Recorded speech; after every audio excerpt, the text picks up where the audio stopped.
The Leader of the Opposition.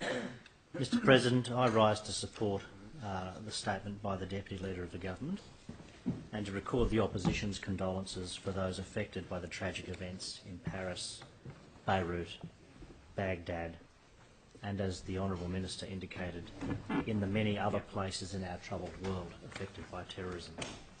Mr President, while we mourn the loss of life in Paris, as we did earlier this week, at church services in St Mary's and elsewhere, and in this very place, if we are to remain true to the universal values associated with that city of liberty, equality and fraternity, we must, as we are doing today, acknowledge those lost to terror elsewhere.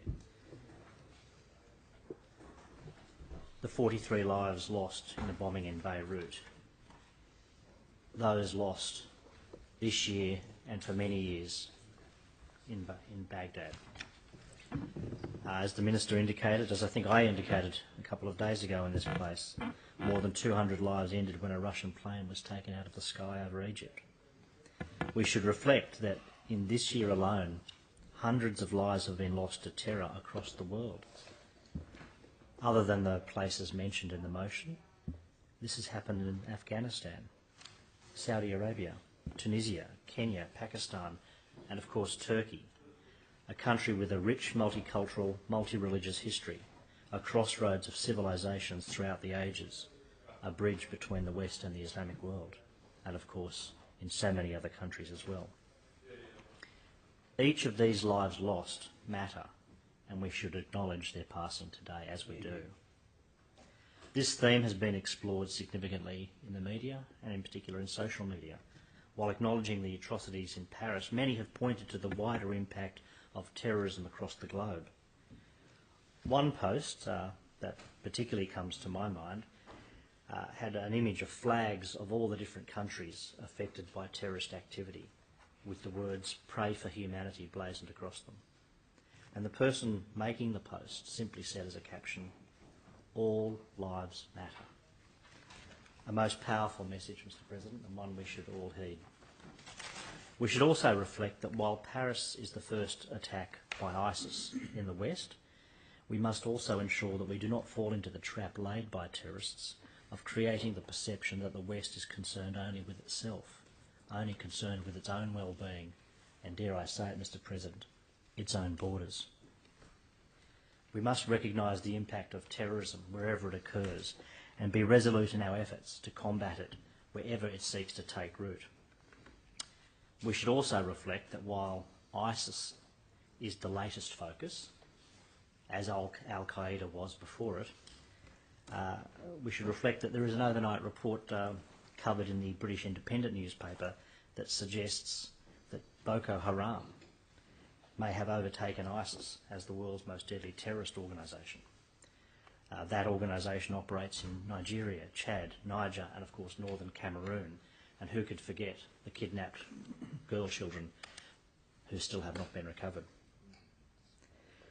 This Nigerian-based terror group, also known as Islamic State's West Africa province, has been responsible, according to at least one estimate, of more deaths in the last year than ISIS.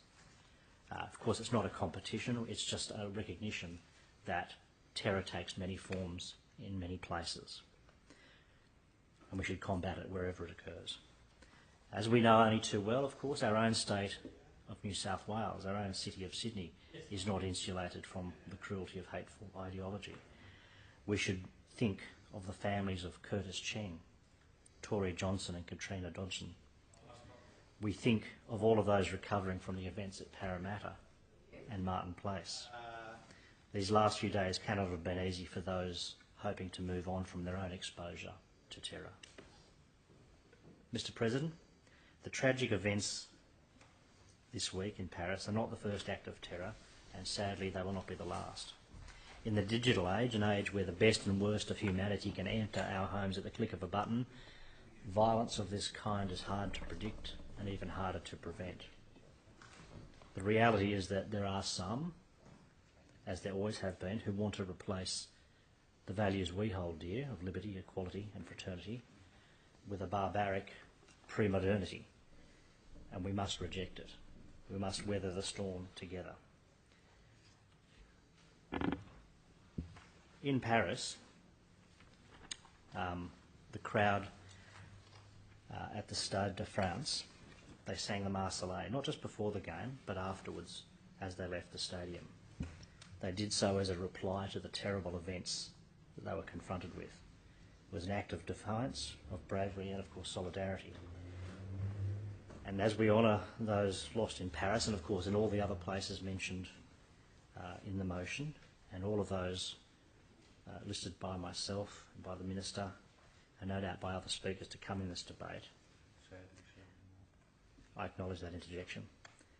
And the thousands lost to terrorism around the world, we should be equally defiant, brave and collective in our responses. We must honour their memory by neither forgetting our collective values, nor by compromising them, nor by forgetting our common humanity.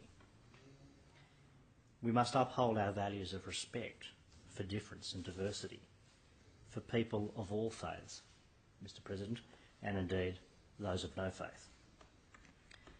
Respect for persons of all backgrounds. We must uphold and pursue resolutely our values of social harmony. Social harmony takes time and hard work. It is the work of generations. And of course, it can be lost, shattered in an instant, by a thoughtless action or a calculated and malicious action, and take a long time to repair, because underlying that is trust and acceptance. We must be resolute in our support for a multicultural, multi-religious and accepting and tolerant society. The key, of course, is understanding that however we look differently, however different our lifestyles appear to each other, our languages may be different, the way we view the world may be different. We have a common humanity. We are all people. For those of faith, we are all God's children. We should never lose sight of that. And we must, of course, continue to pursue, without compromise, our objective of social solidarity. Do you want to go next? Or Not just here in New South Wales I'm going to put a cross or Australia, next if someone wanted to. but across the world. Crossbench. We must give support to those combating one terror wanted to. wherever it is Are you ready? and whatever form it takes. Thank you, Mr. President.